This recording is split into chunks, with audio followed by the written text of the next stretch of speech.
Hey guys, so when you get done with the Pixar, resubmitting the Pixar, writing about a memory, I want you to move into the next assignment. And the first thing you're going to do is take a look at this document that I created talking about the characteristics and techniques of narrative. Okay, so let's just briefly go through it. Narrative writing tells a story that is based on real or imagined events. Okay, we figured that out. It can be nonfiction or fiction, but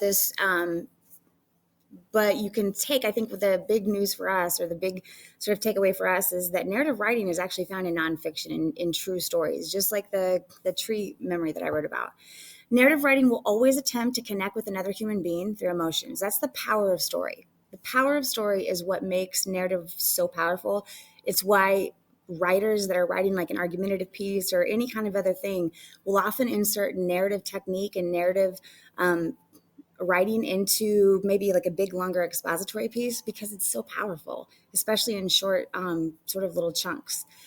Narrative writing has a beginning, middle, and end, which is plot. The voice in narrative writing is conversational, personal, and involved.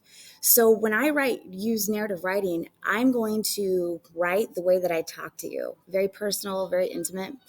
Narrative writing uses story to help the reader understand, learn from, or connect with, and agree with, or react to. So the reason that they use narrative writing is when you think of products that companies sort of advertise with commercials and different things, a lot of times they're using the power of story, and it's to sort of help us connect and sort of convince us, because that's what story does. It connects with us in such an emotional way that we will want to buy the product, or that we connect so much with like their story and what they're saying that it makes us feel drawn to that. And that's why advertisers use that kind of thing, or use story in their advertising as well. Elements of narrative include plot. So you've got like the exposition. When you look at my piece on the tree, notice how I took you back to that school day, and the beginning of that memory was truly, I think I said something like, I'll never forget that day, right? So I'm taking you back in time into my childhood to that particular day, and that's the beginning of it. The climax is what's going to solve the major conflict. Okay, so my major conflict in that little piece was, I hadn't quite let go of my childhood. I was maybe even kind of a little bit scared to let go of my childhood, but that tree, the tree being sort of mutilated when I got home, kind of made me sad, but it also kind of solved the conflict. Like it was almost like it kind of let me free, like be free at that point. And I hadn't gotten to the point where I've written all that, but you can kind of see where I was headed. Then the resolution is how it turns out. Well, obviously I would have probably ended that piece with kind of a positive, uplifting thing, like, ready to take on the world kind of thing. So plot, so like even a small little like paragraph narrative story has a beginning, middle, and end. So on your rubric, when you are writing these things, you're going to have to make sure that you have a well-developed beginning, middle, and end. Like the plot is well-developed on these little narratives that you are writing. Narrative, let's see, what else do I want to tell you about narrative? First-person point of view, usually. The characters are kind of developed, and as you can see in that piece, that even about the tree, my character was developed. I was different at the beginning of the story than I would have been at the end if I would have finished it. Chronological order. Let's see, what else does this say? So the techniques that writers use will be a lot of like your literary devices. So sensory details, smells, colors, lighting. I was trying to make the comparison between, that typical like little childhood drawing that we all draw with like the puffy white clouds, the blue sky, the green grass, and like the little box house with like the triangle top and like the one little tree and, the little sun like in the corner. I was trying to kind of like compare that. And during the editing and revising stage, if I want to go back and work on that piece, I definitely would develop that. Hyperbole will be like the sounds, figurative language, which is kind of what I was working on with that metaphor, that comparison, I guess, and tone, which is like the writer's voice, which I told you is very conversational. All right, so that's what narrative technique is. All right, so now what you're going to do is you have a writing task that you can start today if you get done with the other part, if resubmitting the memory part, or you can wait and start tomorrow. So here's the deal. So here's where you're going to have to use narrative in kind of an everyday type of thing. And I want you to get used to this. You are applying for a job at Richardson's grocery store. Part of the application requires that you write a narrative account of an experience that demonstrates or highlights the qualities that make you a good candidate and why you should be chosen for the job. First and foremost, you need to use the writing process. You've got to brainstorm, okay? Then you've got to draft. Then you might even have to revise. Now, I want to see all of your revision and all of your work.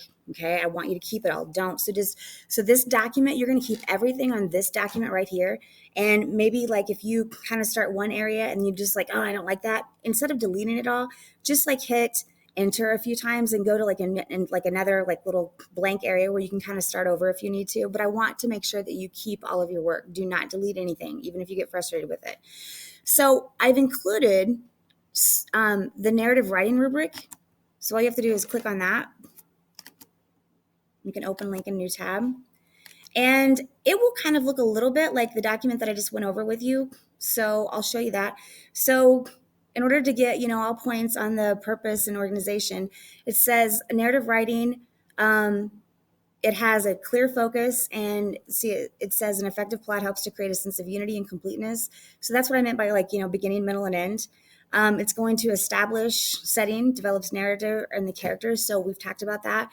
So you can go through here under the for category and see how it says, and it has an effective opening and closure for audience and purpose. So that's where I was telling you about, in your exposition and your resolution, you're going to want to use some of those writing techniques. And you may not be very good at this yet, and that's okay. That's what this is for, because you're going to write this and then we're going to work on improving it, okay? Some other things that you need to look at, let's see, the experiences, characters, setting, and events are clearly developed. Connections to source materials enhance the narrative. I'm not really sure what that means. We're going to have to look at that together and kind of break this down a little bit. But as you can see, this is the rubric, and so you need to kind of look at that. The other thing that I've included on this document that you need to look at is you need to get used to using a writer's checklist. So let's open this into a new link, and I'll show you what this is. So this is a writer's checklist. This is going to kind of help you hold you accountable. So you're looking at the narrative writer's checklist for grades 3 through 8. You're not looking at the expository down here or the argumentative. So you have to be able to check this off. My narrative has a beginning, middle, and end. Okay, boom. Flows smoothly from one idea to another. Boom. Narrative, so you're not missing, so your plot's kind of going in order, and there's not a scene that's missing. It makes sense the way you've structured it. It develops the plot, the characters, the setting. Maybe you need to go in and develop a little area a little bit better. It includes specific and relevant details, reasons, and examples.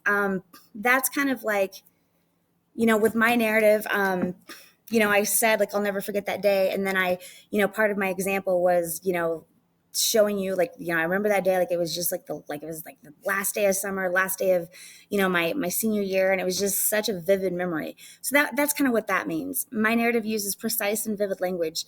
That means getting away from words like a lot, very, words that we say all the time that really don't have any more meaning.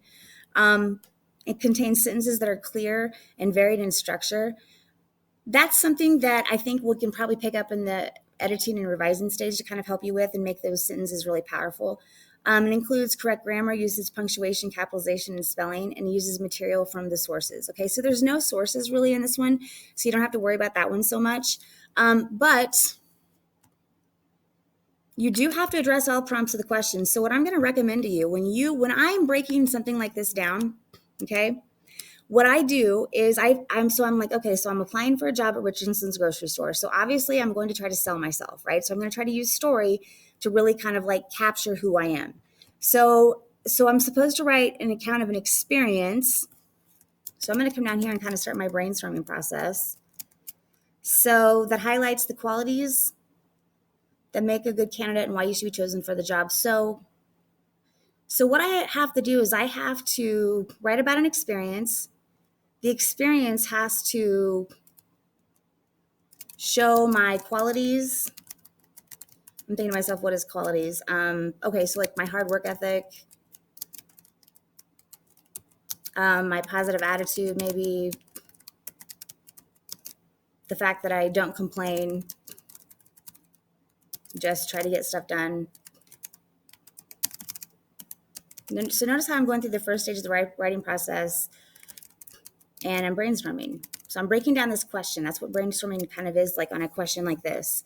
And so I have to also make sure that in my piece, I not only have to tell about the experience and make sure that the experience that I'm telling about shows or highlights these qualities or maybe some others that I come up with, I then have to have maybe a paragraph where, so I'm kind of looking at a 2-paragraph thing right now, So then I have to have the why paragraph, like why it matters. So I have to make my reader understand like why those, or why those characteristics would